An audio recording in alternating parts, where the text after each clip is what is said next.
get who's tired on this Thursday? To be honest, who's tired?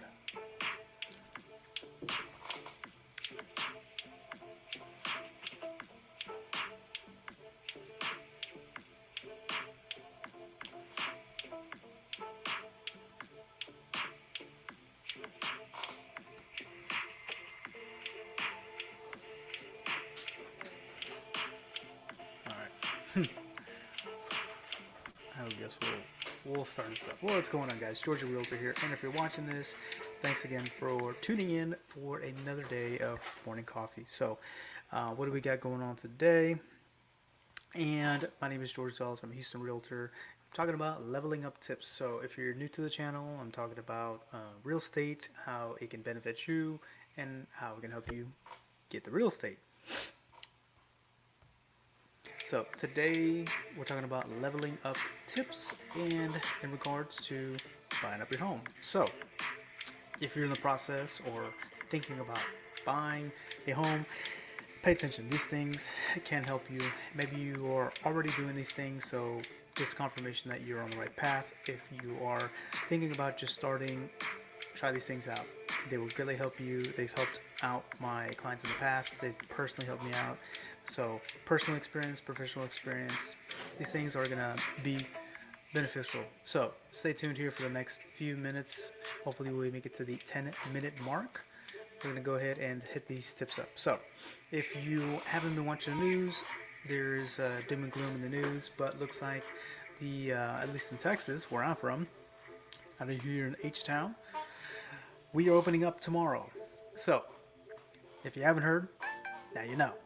So, as things get started and hopefully resuming back things to normal, these things will help you out. So, what do we have here? Number one, we're going to start with credit. And the reason we're going to start there, it's actually the first step in the process of buying a new home. You want to go ahead and apply for the mortgage. So, you want to make sure credit is on point. So, what do we do here to get the credit going? Keep the music playing. Next, it's going to be, let me go here. After that, go ahead and download your credit report. You get a free one every year. Look at it, make sure if anything is out of the norm. You can reach out to the credit bureaus. It's a pain. It takes time, but you do it, it's going to help you out. And you want to do that just because with credit, it's a game. I always like to describe it. It's a game, so you play the game to win. So these tips will help you win the game. So number one is pay down the balances. So any high credit cards are great.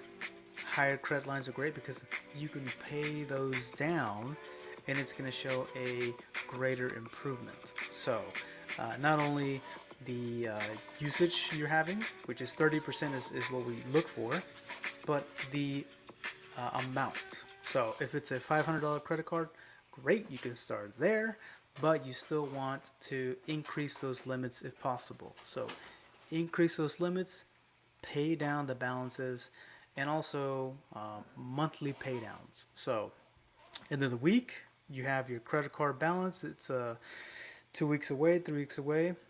Pay it down. So keep paying those balances off. If you can pay them off weekly, even better, but keep it at 30% usage. So always keep that balance you're revolving less than 30%.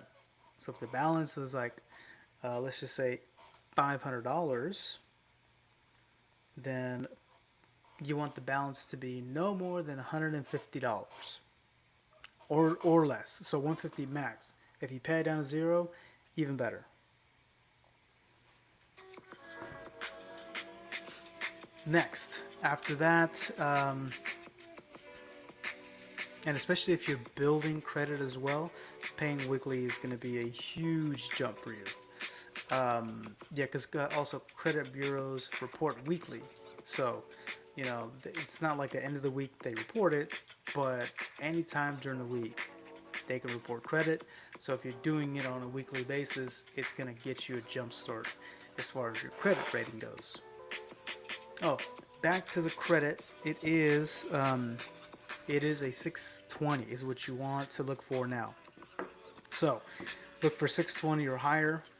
Certain programs do require higher, maybe even 640, 660, depending on the assistance that you're looking for. Maybe like down payment assistance, and we'll come back to that.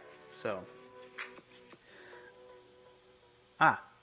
next thing here, if you own a house and you're gonna, either sell it to buy the next one, or you're gonna keep it and you're gonna buy the next one, do not file forbearance. I made a video regarding forbearance and how the pitfalls really hurt you in buying your next house. So don't file forbearance. If you have to, by all means, like, you have to do it. But don't file forbearance to kind of take advantage of the free month of, to be mortgage free for a few months. If you can pay it, pay it. The issue with forbearance, it goes on your credit. Even though the CARES Act says it's not supposed to go on your credit, it is being added as a remark, and the credit bureau is taking that as basically even worse as a late payment. So do not file forbearance if you can avoid it.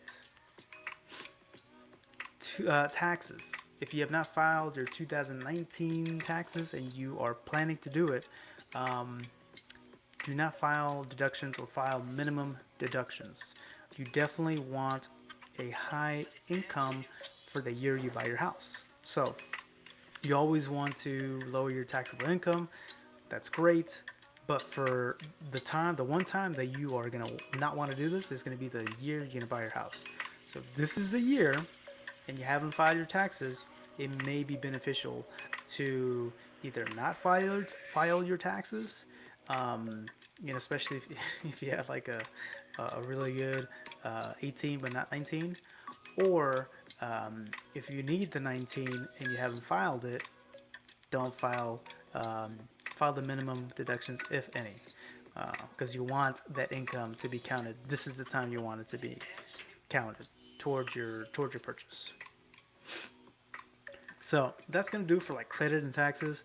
Now the common question I do get asked quite a bit, it is regarding down payment assistance. We'll say DPA for short, and that's gonna be that's still going on. That's still available. Down payment assistance has not stopped because of the pandemic, so that is a good thing for all the home buyers out there and the home sellers. Down payment assistance is still there, so that program is still going on. Texas is still offering it. TSHAC, first-time home buyer programs, that is still available, and and yeah, you can definitely take advantage of it. They are going to require at least a 620, if not higher. And then, of course, down payment assistance. It's kind of its own topic, own video entirely. So that is, basically there are more requirements with down payment assistance as far as how much money you make. So you definitely keep that in mind. But it is still available, so you can still buy your house with down payment assistance.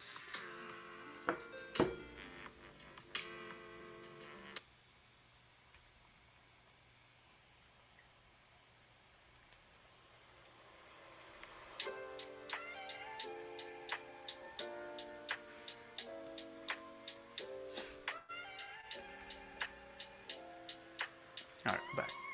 So that's going to do for me, guys, today. Happy Thursday to you all. And just want to say again, my name is George Gonzalez. I am a realtor in the Houston area. And if you have any questions regarding buying, selling real estate, even leasing, renting, shoot me a message or comment below on this video. Be glad to help you out. So thanks again. That's going to do for this video. Watch it on the replay. Thanks again. Tag someone that needs help with this. I really appreciate it. Have a good one. Peace.